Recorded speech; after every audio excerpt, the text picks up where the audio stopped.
All right. Good day. I am from Globalize Agency here in Malaysia and I am the Philippine recruiter. I receive hereby data from Avantage Agency in the Philippines, right? Yes, ma'am. Can you speak English or can you understand English? Yes, ma'am. I understand English. Are you a 100% willing to come and work here in Malaysia? Yes, ma'am. I'm willing. Do you have any friends or any family members working here? No, ma'am. First time only. Do you have tattoos in your skin? No. Are you healthy or do you have any health issues in your body? No, ma'am. Our interview, this is recorded and it will be uploaded in our YouTube channel, but at the same time, your profile will be uploaded in our website. Do you agree? Yes, ma'am. Is this your first time working abroad? Yes, ma'am, in Malaysia, but ex-abroad. All right. Why you wanted to come and work here? Why you didn't choose to go Singapore and Hong Kong? They got higher salary than here in Malaysia. One reason, ma'am, I want to go to Malaysia because not abuse the domestic helper and Okay. and increase the salary. Not same another country, but good domestic helper. Can you help me introduce yourself, please? Yes, ma'am.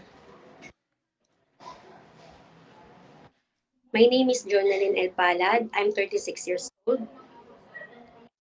I live at 18C, Herbosa Street, Tondo, Manila. I have three children, two son and one daughter. I have a last experience working in Saudi Arabia in 6 years and 8 months, one employer only. All right. I need to know some few more details from you first, Jonalyn. You are single mother or single with live-in partner? Live-in partner, ma'am. How old is your live-in partner and what is his occupation? Um, since 2019 How until old is your husband? 39, ma'am.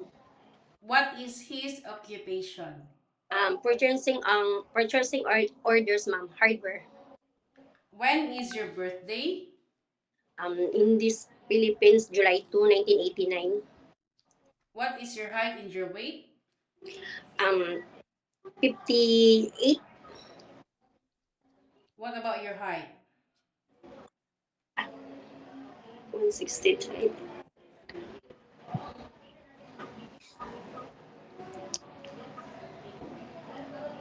How old? What is your height again? 58, ma'am. My weight is 163. All right. What is your religion? Catholic, ma'am. What is your educational background? Uh, I'm graduating in Solimans in 2004. And after 2004 to 2005, General MacArthur Academy College. So you are high school graduate. Yes, ma'am. Okay, how old are those children? You mentioned that you got three kids. How old are those children?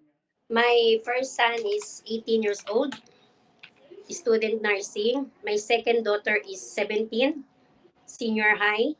And my last son is 13 years old, high school. Who will going to take care of these children later once you come to work here in Malaysia? My living partner and my parents. Your living partner is the father of your children, correct? Yes, ma'am. How old is your parents and what is their occupation? My mother's is Merly Palad, 48, occupations vendor, Manila City Hall. And my father's same, 50 years old, occupations vendors. All right. So according to your profile, it was stated that you have a work experience in KSA way back April 2019 to August 2025. You worked for 6 years, correct? Yes, ma'am. In one employer only. Yes, ma'am. How many total family members inside the house? Um, ma'am. Five. Are you the only helper or do you have a companion? Only, ma'am. Can you share it with me? What is your job responsibilities to your previous employment in KSA? Mm, I take care the baby since birth, and I cook, ironing, and teach a little English, then cook for Arabic food. All right. So how many children did you take care? 5, ma'am. 5 children you take care? Yes, ma'am. You say that five total family members inside the house. Yeah. 5, ma'am, baby, and my 2 adult, my All employer. right. So how old are those children that you take care? 13, 11, 10, 8, and 4. 13, 11, 10, 8, and 4. Yes, ma'am. So you didn't take care a newborn baby. Uh, when I first had to go to Saudi, my mother Oh, was okay. pregnant. Oh, I get it. Okay, because you worked for 6 years. So you take care newborn 13, 11, 10, and 8. Yes, ma'am. All right. So what happened? You've been working there for 6 years. Why you didn't continue working with this employer? I said my employer, every 2 years I increase my salary. But Okay. no give me a salary increase. Then all my needs, my body not give. Best my money. Oh, so you were the one providing for yourself at the same time. And there is no increment for 6 years. Yes, ma'am. For 6 years, there is no increment? Yes, ma'am. All right. So working abroad is not that so easy, right? Yes, This ma'am. is this is not new for you because you've been in KSA, and being a domestic helper is really really very tough. And I would like to let you know also Malaysia and Middle East is quite different, okay? Yes, ma'am. Employers here is very particular when it comes to cleanliness, and houses here is very big one. I don't want that you are going to compare later your previous employer to your presently one, okay? No Yes, such a thing, right? yes, So ma'am. are you ready for any task that the employer will be given to you? Yes, ma'am, I'm ready. Can you take your children or baby while doing house chores at the same time? Yes, ma'am. Thank you. Can you take care elderly people? Yes, ma'am. Can you cook?